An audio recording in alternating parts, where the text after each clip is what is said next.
officer တွေရောက်လာ တော့အခုပဲအလုပ်ပြီးပါပြီအိမ်ပြန်มาတော့မယ်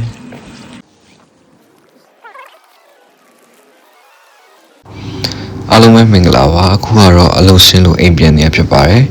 summer time ဆိုတော့နေမဝင်တဲ့အပြင်ကားတွေကလည်းအရင်ရှင်းပြီးတော့ရတူကလည်းအရင်တိုက်ရပါတယ်အလောက်ကလေးစိတ်မှမို့လို့လန်တော့အထိပဲစပိန်တီးတန့်စီလို့ရတဲ့လမ်းရှိပါတယ်မြို့ပြင်ရောက်ပြီဆိုရင်တော့ပေးကပ်ပြီးတော့အခုလိုကားလမ်းပေါ်ကနေစပိန်နေရပါတယ်winter ရောက်ရင်တော့ဒီ lapland ကိုလာလေတဲ့သူအရင်များတဲ့အတွက်ကြောင့်မလို့ကားတော်တော်များပါတယ်နေလဲလုံးဝမထွက်ပါဘူး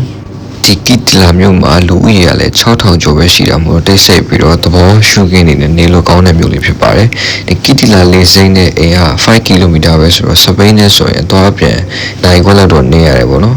ဆောင်းထဲမှာဆိုရင်တော့စပိန်နေရတာပို့ပြီးတော့ခက်ခဲပြီးကြပါတယ်ကျွန်တော်တို့အိမ်ကတော့မြို့အလယ်မှာရှိလို့ဈေးတွေပန်နေနဲ့တော်တော်လေးကိုအုံးနေပါတယ်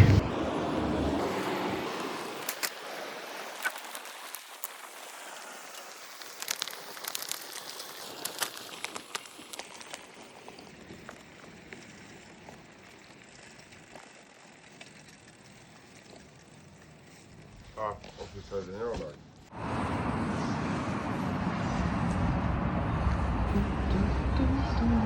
ပြီးတော့ဒီနေ့က Friday ဆိုတော့ Asia Game Market မှာဘူးကွန်ရောက်ပြီးတော့စီးတော့ရပါတယ်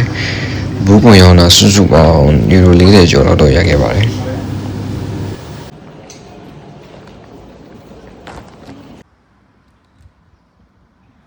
ပြီးတော့အရောက်တန်းနဲ့စားတော့ပြီးတော့ relax လုပ်ပါတယ်ဆိုတော့ thanks for watching see you in the next video နောက်ဗီဒီယိုမှာပြန်တွေ့ပါမယ်